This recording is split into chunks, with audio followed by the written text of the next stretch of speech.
لقد من الله على المؤمنين إذ بعث فيهم رسولا من أنفسهم يتلو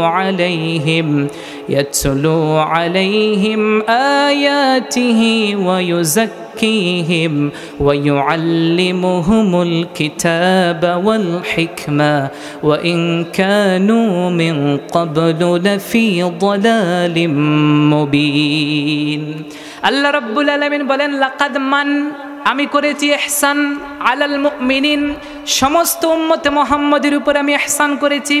প্রশ্ন আসবে কিভাবে ইহসান করেছেন? আল্লাহ বলেন ইয বা'আসা ফীহিম রাসূলান আমি তাদের মধ্যে একজন সম্মানিত রেসপেক্টেড রাসূলকে আমি তাদের মধ্যে দেওয়ার মাধ্যমে আমি তাদের প্রতি অনুগ্রহ করেছি।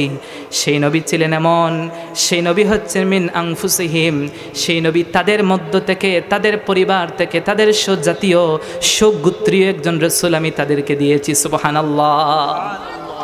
মুহাম্মদ সাল্লাল্লাহু আলাইহি ওয়াসাল্লাম নবী, তার মানে এমন না যে নবী হয়েছেন বলে তিনি ফেরেশতাদের মধ্য থেকে হতে হবে, জিনদের মধ্য থেকে হতে হবে। আল্লাহ বুঝিয়ে দিলেন দুনিয়ার মানুষ শোনো, মুহাম্মদ সাল্লাল্লাহু আলাইহি ওয়াসাল্লাম নবী, তিনি হঠাৎ করে আসমান থেকে উড়ে এসে জুড়ে বসেন নাই। আমি তাকে জিনদের মধ্য থেকে সিলেক্ট করি নাই, ফেরেশতাদের মধ্য থেকেও তোমাদের জন্য নবী হিসেবে তাকে হাজির করি নাই, বরং তিনি হচ্ছেন মিন আনফুসিহিম, তোমাদের স্বজাতীয়, তোমাদের স্বগোত্রীয়, তোমাদের স্বভাবের একজন রাসূল তোমাদেরকে দিয়েছি। সুবহানাল্লাহ। এর জন্য তোমরা দেখো তিনি তোমাদের মতো বাজারে যান, তোমাদের মতো খাবার গ্রহণ করেন, তোমাদের মতো চলাফেরা করেন, তোমাদের মতো তিনি পরিবার পরিজন নিয়ে বসবাস করেন। এর জন্য এটা বলার কোনো সুযোগ নাই যে মুহাম্মদ নবী হয়েছেন বলে জিনদের মধ্যে হতে হবে, ফেরেশতাদের মধ্যে হতে হবে, বিষয়টা এমন না। পবিত্র কোরআনুল কারীমের অন্য জায়গা সূরাতুত তাওবার একদম শেষ নম্বর আয়াতের মধ্যে আল্লাহ রাব্বুল আলামিন বলে চমৎকার করে এই বিষয়টা ফুটিয়ে তুলেছেন। আল্লাহ বলেন লাকাদ জাআকুম রাসূলুম মিন আনফুসিকুম আজিজুন আলাইহি মা আনিতুম হারিস। আল্লাহ রাব্বুল আলামিন বলেন লাকাদ জাআকুম রাসূল, তোমাদের মধ্যে এসে গেছেন একজন রাসূল। সেই রাসূলের কোয়ালিটি হলো মিন আনফুসিকুম, সেই রাসূল হচ্ছেন তোমাদের স্বজাতীয়, তোমাদের স্বগোত্রীয়, তোমাদের মধ্য থেকে একজন রাসূল আমি আল্লাহ রাব্বুল আলামিন তোমাদের জন্য নবী হিসেবে সেন্ড করেছি। বলেন সুবহানাল্লাহ।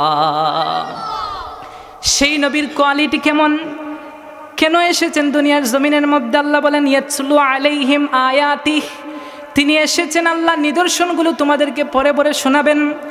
ওয়ায়ুযাক্কিহিম, তিনি তোমাদেরকে আত্মশুদ্ধির জ্ঞান দিবেন।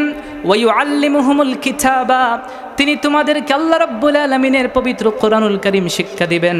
ওয়াল হিকমাতা, তিনি তোমাদেরকে প্রজ্ঞা জ্ঞান শিক্ষা দিয়ে দিবেন। সুবহানাল্লাহ। আল্লাহ বলেন ওয়া ইন কানু মিন ক্বাবলু লাফি যালালিম মুবিন, যদিও ইতিপূর্বে তোমরা স্পষ্ট গুমরাহির মধ্যে ছিলে, আমি আল্লাহ রাব্বুল আলামিন আলোকিত নবী, নূর নবী মুহাম্মদুর রাসূলুল্লাহ সাল্লাল্লাহু আলাইহি ওয়াসাল্লামকে তোমাদের মধ্যে প্রেরণের মাধ্যমে আমি আল্লাহ রাব্বুল আলামিন তোমাদেরকে হেদায়েত দান করেছি। বলেন না সুবহানাল্লাহ।